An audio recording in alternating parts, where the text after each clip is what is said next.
अवगुण नहीं देखते। वो देखते हैं तो केवल आपका हमारा गुण देखते हैं। अवगुण का काम शिव जी के पास नहीं है, भगवान शंकर के पास अवगुण का काम नहीं।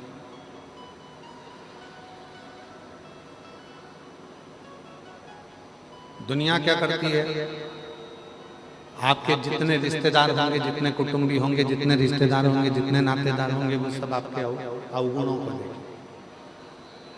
जो अपने भी होंगे वो भी अवगुण ही देखेंगे।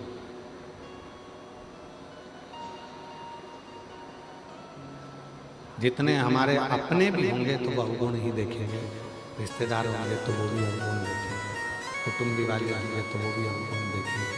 यहाँ जितने बड़े बड़े हैं सब अवगुण देखेंगे, पर गुण कोई नहीं देखता, गुण नहीं।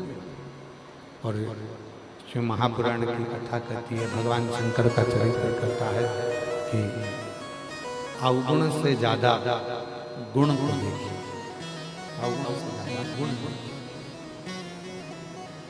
अच्छा देखिए, जब हम अच्छा देखेंगे, जब हम अच्छा जानेंगे तो हमको अच्छा ही मिलेगा, श्रेष्ठ ही मिलेगा।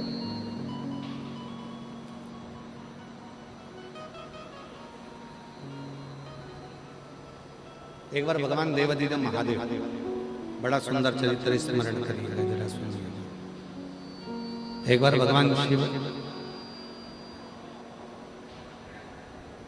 काशी में भ्रमण करने के लिए जा रहे थे।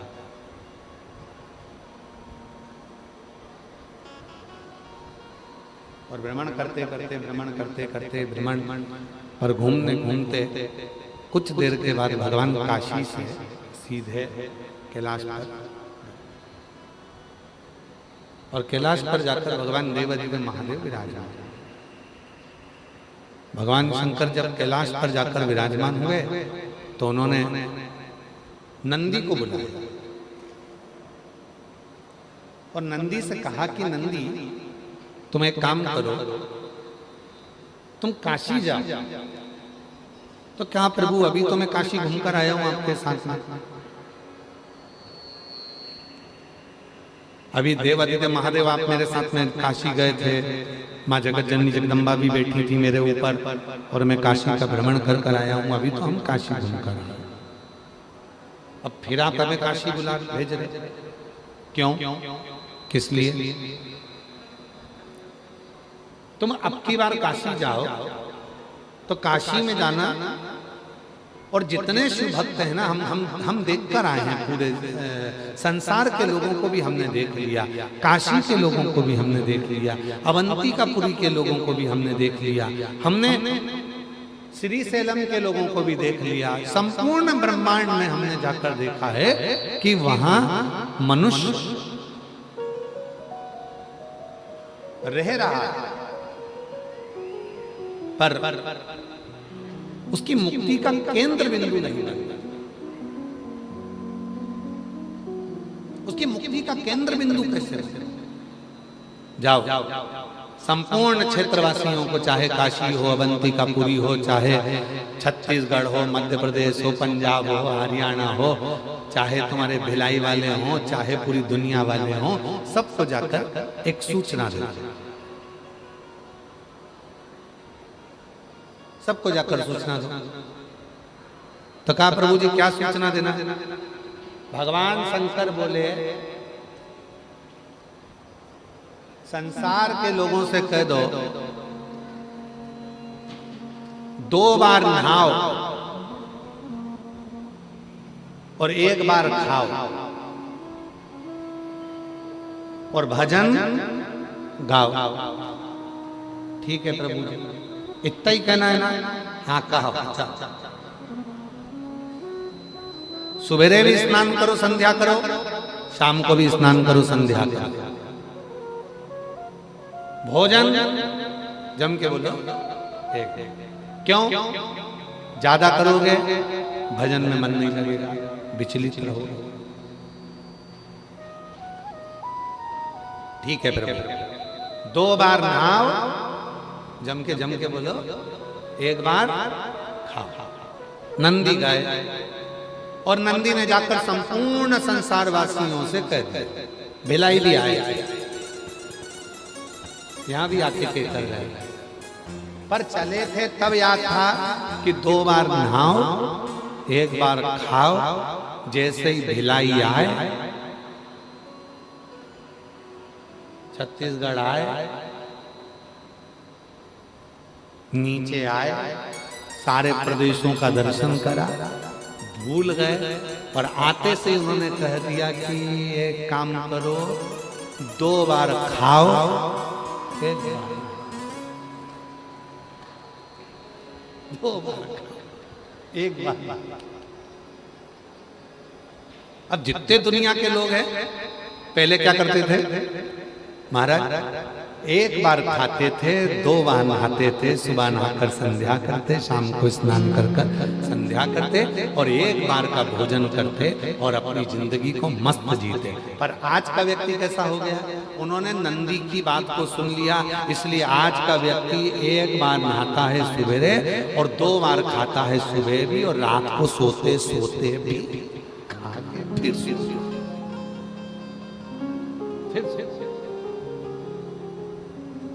शिव जी ने पूछा क्यों रे नंदी, बताया या आओ, क्या बता कर आया, बोलो रे भिलाई वाले क्या बता के गए, 2 बार खाओ 1 बार नहाओ। शंकर जी बोले पूरा उल्टा कर आया, तेरे से कहा था कि 2 बार नहाओ 1 बार खाओ और तू कह आया कि 2 बार खाओ 1 बार,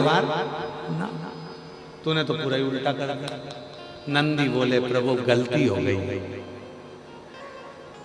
अब फिर नंदी वापिस आया, तो फिर नंदी ने हाथ जोड़कर कहा कि भाई बोलने में गलती हो गई है, तुम इसको सुधार लो। तो क्या सुधारे, तो नंदी ने कहा एक काम करो, तुम कितनी बार भी खाओ पर शंकर जी का नाम गाओ, शिव का नाम गाओ, शिव का भजन करो, स्मरण करो, कीर्तन करो, मंत्र जाप करो, नाम जाप करो, भगवत भजन करो, भगवान की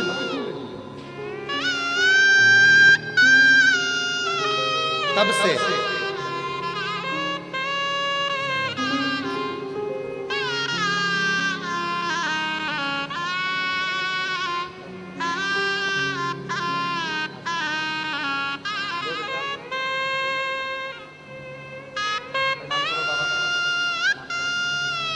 किसी बच्ची के हार्ट में 3 छेद थे, 8 mm थे। शिव की कृपा से आज बच्ची पूर्ण तरह से स्वस्थ होकर आई है। जोरदार ताली बजाओ शिव शिव।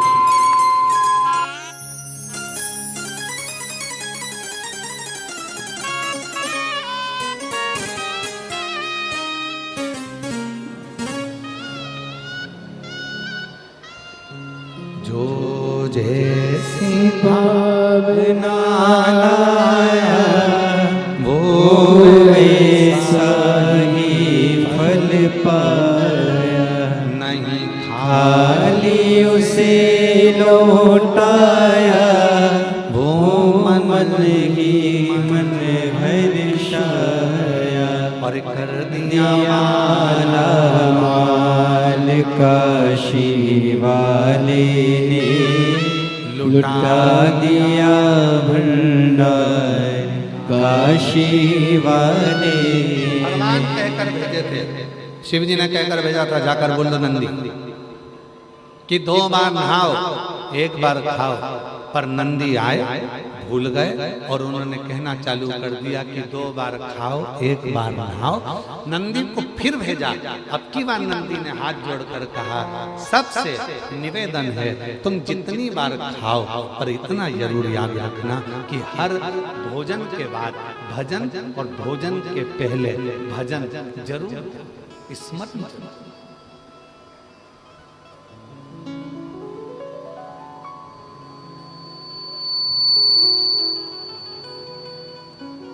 भगवान का मंत्र जाप, भगवान का स्मरण, भगवान का जब भगवान का कीर्तन करो करो, नाम जप करो और उस स्मरण का जो फल है,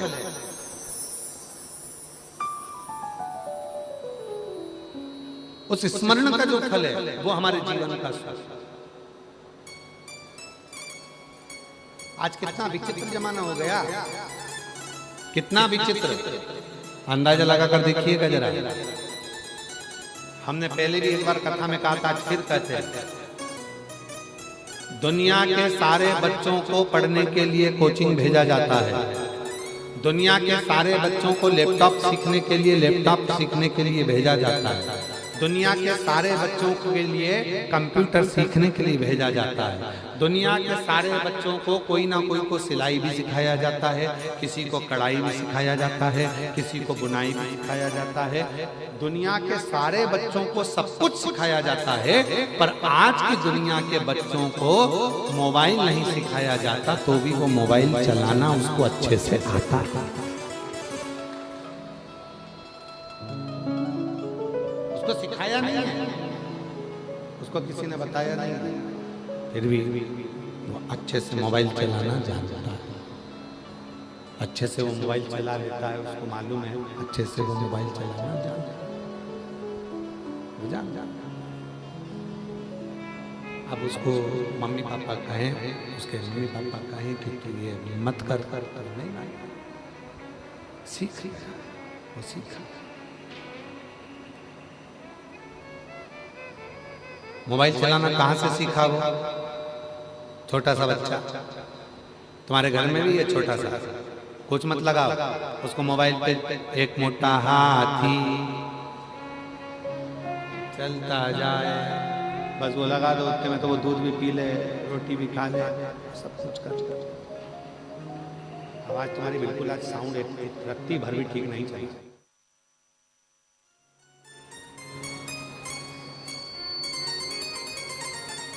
शिव कथा कर रही है, भगवान शंकर का चरित्र कर रहा है, शिव महापुराण की कथा कर रहा है। उसको किसने सिखाया? मोबाइल चलाना किसने बताया? कोई उसको मोबाइल चलाना सिखाया नहीं है, कोई उसने मोबाइल चलाना सीखा नहीं। पर माँ, जब डॉक्टर ने कह दिया कि बेड रेस्ट रहना, तो माँ दिन भर रात भर पलंग पर जब रहती थी, धीरे से मोबाइल निकालकर धीरे धीरे देखा करती थी, तो बच्चा जो गर्भ में था उसने सारे फंक्शन देख लिए। मम्मी भी कहती है मैंने इसमें लॉक लगा कर रखा था, ये खुलता कैसे? इसको किसने बताया लॉक खोलना? क्योंकि उसने अंदर से देख लिया था, यही नंबर दबाऊंगा तो लॉक खुल जाएगा, उसने देख लिया।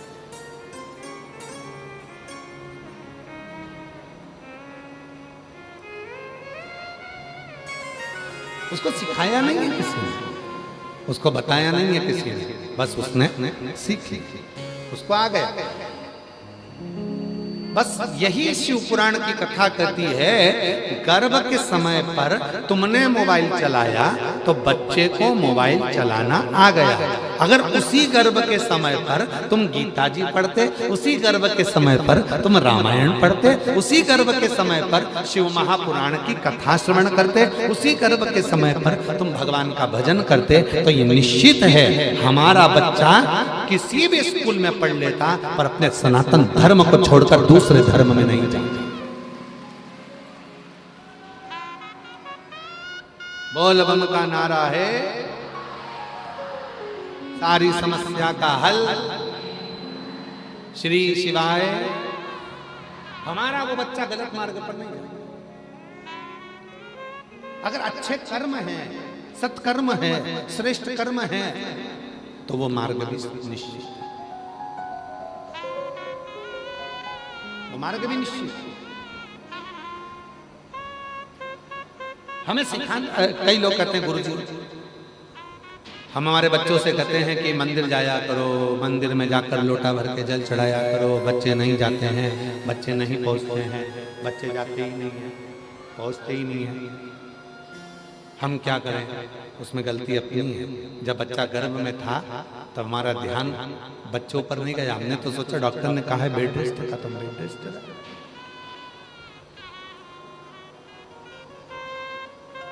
हम तो बेड रेस्ट पर भजन ना करता, स्मरण ना करता, कीर्तन ना करता।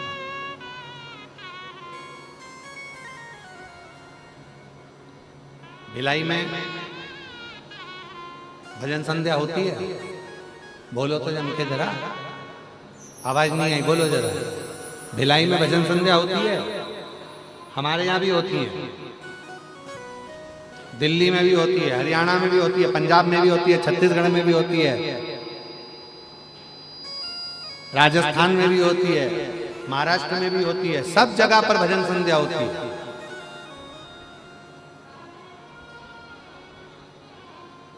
भजन संध्या में बुलाते हैं आप लोगों को? नहीं बुलाते? अरे बोलो तो, बुलाते? जाते हो? आओ।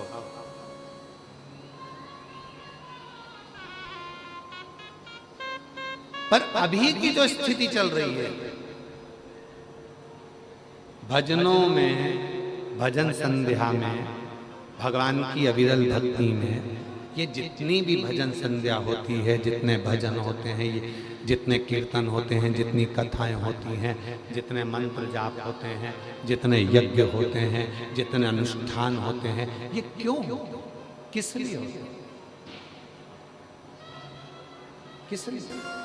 कई लोग चिढ़कर कह देते हैं, बताओ भजन संध्या में तो लोग नाचते रहते हैं, लोग गाते रहते हैं। अरे भाई, शिव महापुराण के 6 सूत्र हैं, उन 6 सूत्रों में से 3 सूत्र को ही धारण कर लीजिए। भगवान शंकर को रिझाने के लिए यदि हम मंत्र का उच्चारण कर रहे हैं तो भी हमारा भगवान रीझ रहा है। जरूरी नहीं कि हम काशी जाएंगे तो भगवान रीझेगा, हम केदार जाएंगे तो भगवान रीझेगा, हम अमरनाथ जाएंगे तो भगवान रीझेगा, हम विश्वनाथ जाएंगे तो भगवान रीझेगा, हम सीहोर जाएंगे तो भगवान रीझेगा। ना ना ना ना, शिव महापुराण की कथा कहती है, अपने घर के नजदीक के मंदिर में जाना चालू कर दो, 1 लोटा जल चढ़ाना प्रारंभ कर दो, भगवान उतने में रीझना प्रारंभ हो जाता है। जरूरी नहीं कि हम आडंबर में पड़े, जरूरी नहीं कि हम दिखावे में पड़े,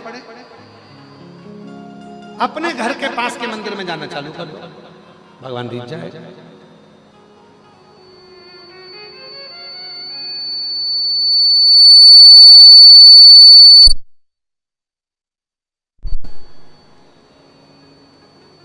और निवेदन है कि भजन संध्या क्यों हो रही है, सत्संग क्यों हो रहे हैं, यज्ञ क्यों हो रहे हैं, अनुष्ठान क्यों हो रहे हैं, कि कैसे